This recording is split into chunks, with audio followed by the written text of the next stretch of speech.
Hello everyone, I am back with another collection update video. Got a couple of Blu-rays and some DVDs I want to talk about. So I'm just going to get right into this. And first up, we're going to start with the two Blu-rays that I got for this update. And first, I guess we have the Drafthouse release of Miami Connection.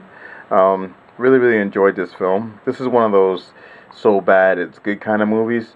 This one was produced and partly directed by this martial arts instructor and motivational speaker. His name was, I think it was Y.K. Kim or something like that. And he was from, actually from the Orlando area, not Miami. This film was shot in Orlando, not Miami. So he used his own money and made this martial arts film. And you could tell his heart was in the right place, because the story is supposed to be about friendship. But there really isn't a plot. Basically, you have these martial artists that also have a side job as a band, and basically they get this gig at this club when the other band gets fired.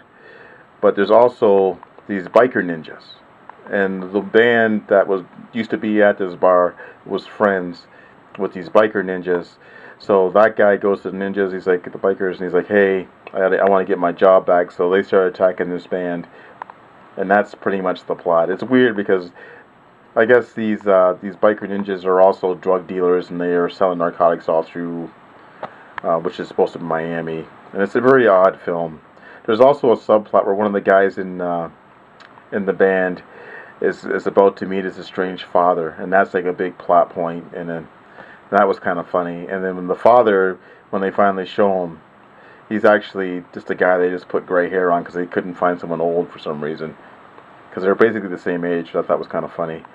The martial arts scenes are okay. You know, it's like everything is poorly staged and ineptly shot, which adds to the charm of this movie. There's a lot of special features on this Blu-ray. There's like featurettes, deleted scenes, commentaries, and other stuff. A lot more than you'd think for a film that was, you know, low budget like this. This is a great release, though. It comes with a booklet, and there's just kind of the star of the movie there. This is the alternate artwork, which I actually think might be even better than the other one. I might switch this back. So this was the artwork on it when I found this disc at Dr. Disc. But this is the one that most people know it by. So you get the biker ninjas, you get the star of the movie there, and this girl here whose hair changes all through the movie. There's major continuity errors in this. Alright, and there's the guy there. The one missing his father, and you can see him opening up the mail, which is a weird shot to put on a poster. Like it's a major scene from the movie, I guess. Alright, so I'm done talking about this one now, but check it out if you can. Alright. Next up, we have a film by William Friedkin, and this one is called Sorcerer. And this is a film that I haven't seen since the pay TV days, which predates cable, for those of you old enough to remember pay TV. So basically, this movie stars Roy Scheider, and he plays this guy that's on the run from the mob because he tried to steal some money, and he's living in I think he's living in South America, and there's this huge fire, an oil fire, and they need to put it out, and the plan is to use this nitroglycerin. The only problem is the nitroglycerin is old and really unstable, so he volunteers to do it with some other guys in a couple trucks to cart this through the countryside. But you can see here, like in this one scene here, they're going on this rickety bridge, you know, where of course everything's going to be shaking around. I'm really looking forward to watching this one again, because it's been like years, actually a couple decades since I've seen this movie. And I'm really happy to have this, so I'll have to give this one another watch again. I guess this was a remake. I can't remember the name of the original movie that it was based on. You know what, I think here it is. The Wages of Fear was the original movie. Alright. Next up, we have a film with Eva Green, and this one is called The Dreamers. It was directed by Bernardo Bertolucci, and this one was, I haven't got a chance to really watch this one yet, but I picked it up mainly for Miss Eva Green. It's about this young man that meets these twins in Paris, and I guess the relationship develops between the three of them. I didn't do my research on this release, though, because apparently this release is the R-rated version. It's about 3 minutes different than the unrated version. But the thing is, there's so much nudity in this movie, it's like, why even bother making an R-rated version? Because if someone's offended by nudity, you know, just switching out 3 minutes isn't really going to make a difference because there's so much in it. It's just ridiculous. So I'm thinking that I may try to track down an unrated cut of this movie. I'm going to hang on to this one too because this one has alternate scenes that aren't in the unrated edition. So, alright. Next up, we got a 4-pack of blaxploitation movies. And this is, I guess it's titled 4 Film Favorites Urban Action Collection. And this one has Black Belt Jones, Black Samson, Hot Potato, and 3 the Hard Way. Out of all 4 films on here, the only one that I actually remember seeing is 3 the Hard Way, and that was on TV. So I'm assuming it was probably cut.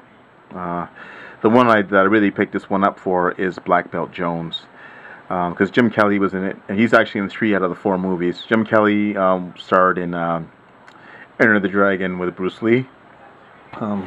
Looks like it's 4 films on 2 discs.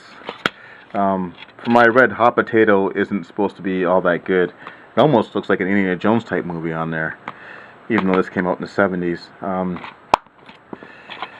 3 the Hard Way, I don't remember too much. I think it's about the Klan is trying to put something in the water that only kills black people, and Jim Brown, Jim Kelly, and Fred Williamson have to stop them or something like that. I remember the ending of it, but nothing really else. So I'll have to take a look at it at some point though and see if it's worth watching. Black Samson's supposed to be good though, so I might check that one out as well. Alright. Next up, we have Trouble in Mind, and this is a film that I haven't seen since the VHS days, and it stars Chris Christopherson, Keith Carradine, Laurie Singer, and Divine is also in this from the John Waters movies. But in this movie, he's playing a gangster. He's playing a man, because usually he's all in drag in the movies, but in this one he isn't. I do remember watching it, but I don't remember too much about it. It's supposed to be like a science fiction noirish type film, kind of like Blade Runner, but without the special effects. Picked this up at the bargain shop for $5. It's Shout Factory release. It's got like a decent amount of special features on it. I'm really looking forward to checking this one out. Alright. Next we have The Stuntman. And this is another film that I haven't seen in a very long time. This one stars Peter O'Toole and Steve Railsback. Okay, don't mind me. I think I'm butchering it here. Oh, Railsback, yep. He was the star of Helter Skelter and Toby Hooper's Life Force. So basically, he's like this drifter that stumbles upon a movie set, and something ends up happening to the stuntman. They only have, for some reason, there's only one stuntman that's doubling for the star of the movie, and somehow Steve Railsback ends up becoming the new stuntman, but he becomes really suspicious of the director, Peter O'Toole, and he thinks he's trying to kill him on set for some reason. It's been a long time since I've seen this movie, but I remember really liking this film. This is the Severin release. There was a release through Anchor Bay that I was going to buy some time ago, but I ended up not getting it. But I found this for a decent price, so I figured I'd give this one a shot. And last up for this update, we got Forbidden Zone. And this is a film that I've been interested in checking out for a very long time. I used to see it online, usually in other releases, in gray market releases. This film was directed by Richard Elfman, who was the brother of Danny Elfman, who also worked on the music for this movie. This film is kind of like an Alice in Wonderland type thing, but more adult-oriented. Basically, these people buy this house, but in the basement there's this doorway which is a portal to another universe. I think it's called Dimension 6 or something like that. This film, I have mixed feelings about it. Like, there's a lot of good weirdness in this movie, but at the same time, the music for the musical numbers really suck. And it also has like a cartoony feel to it, and there's also some kind of borderline racist stuff in it. Like, the first person you see is like in blackface, so they're making fun of African Americans, and they're making fun of Jewish people, kind of, the stereotypes. It's really odd. I don't know. But I'm sure a lot of people like this film. I did enjoy it for what it was. There's some decent nudity in it. Like, this girl here is topless the whole time in the movie, which was kind of nice. But I don't know. And then you got, what's his name, or Jorge Villanoches. He was pretty good from Fantasy Island. And Joe Spinell has a cameo in this as well, and he's actually the best actor in this movie. I wish they gave him more than just the one scene. The one thing I didn't like about this movie, though, is the real world is just as crazy as the other dimension. Like, there should have been some normalcy in the movie, but it was just very odd. I don't know. But I guess what happened with this movie was basically Richard Elfman had like this theater troupe, and they were called Mystic Knights of the Ongo Bongo. And what he wanted to do was he wanted to like capture what they were doing on film, you know. So that's what he pretty much did. So like when I found that out, I liked the movie a little bit better than, because I was really perplexed by this one when I was watching it. Alright guys, that's my update. Thanks for watching, and I'll talk to you all later.